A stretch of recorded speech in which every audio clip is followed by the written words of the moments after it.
এই এই বানায় দিয়েইলো যখন এই করতে আছে কাজকাম করতে আছে করতে করতে করতে করতে এক পর্যায়ে লাই লাই কইতেছে মামনের কাছে বিয়া বইব। তো বিয়া বইব তখন মামন কইতেছে তুই আমার একটা ফ্রেন্ড আছিলি, তোর আমি বাংলাদেশের ভিতরে তোর একটা নাম কমাই দিছি, সব করে দিছি, তোর লগে আমার লগে আমি তোর বিয়া করবো কি লিগা। এই বিয়া বিয়া করবো না বিদায় ছুটতে আয়া পড়ছে। আয়া পড়ার পরেই এই এক দফা দফ মামলা দিল। তখন কয়টা দুইটা মামলা দেওয়ার পরে ওই মামলাগুলো কার্যকর করতে পারে না দেখিয়া পরে দিয়ে দিল কি শক্ত একটা নারী নির্যাতন মামলা।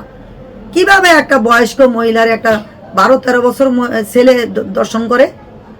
তোমরা আমাকে বুঝাও এই কথাটা কোনো আইনে আদালতে কয় না কেন, কোনো মানুষে কেন কয় না যে একটা বয়স্ক মহিলা, আমি একটা বয়স্ক মহিলা, আমারও তো বুঝাই, আমি একটা বয়স্ক মহিলা, আমার বয়স্ক মহিলা আমার কাছে একটা 12-13 বছরের ছেলে যদি আসে, আসার পরে ও যদি আমার গায়ে টাচ করে ওর একটা লাথি মেরে আমি ওর বাবজাটা ফালাই দিব, ও কিভাবে আমার দর্শন করব?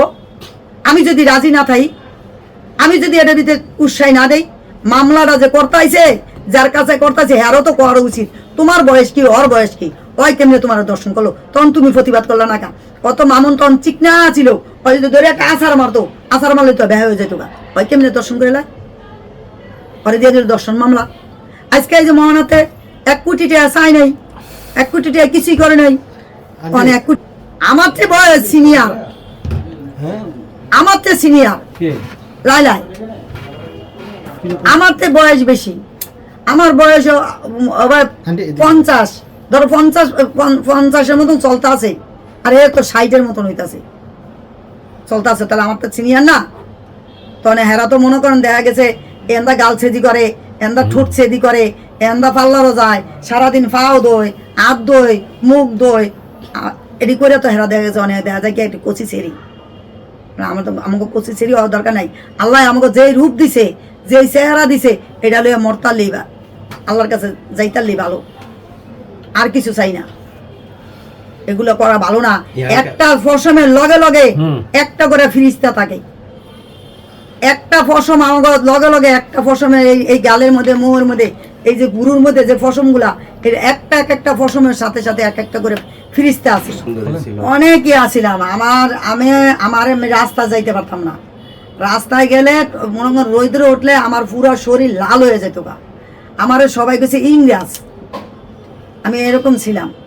এখনও তো মনে করেন এই যে চিন্তা ভাবনায় বয়স হয়ে গেছে এখন এরকম, আর তখন তো আরোই আসিলাম। তারপরও তো আমরা একটা পাগল ছাগল স্বামীর ঘর করি। তোমরাই তো নিজেরা দেখছো তোমার খালু কেমন, তুমি তো জানো ভালো করিয়া তোমার খালু কেমন। এই পাগলের ঘর করে যাইতাছি। 88 সালে আমার বিয়ে হয়েছে, তখন 12-13 বছর আমার বয়স, ওই সময় আমার বিয়ে হয়েছে। আমার মা কত মানে নিয়ে যাইতে চাইছে, আমি কইছি না মা, জীবনে মেয়ে লোকের বিয়ে একটাই হয়, 14টা হয় না। একটা স্বামীর ঘর করে যাইতালে আল্লাহ পাক পছন্দ করে। 14টা স্বামীরে মা মোরগ একবার জবা করে, 7 বার জবা করে না। এক স্বামীর ঘর করে যাবো, 14 স্বামীর ঘর করতাম না জীবনে। আর তখন এই কথা কইয়া মারে কইয়া বন্ধ করছি। কত মার খাইছি, স্বামীর হাতের মার খাইছি, তো আমরা বাইরে ঘরের বাইরে যাইনি।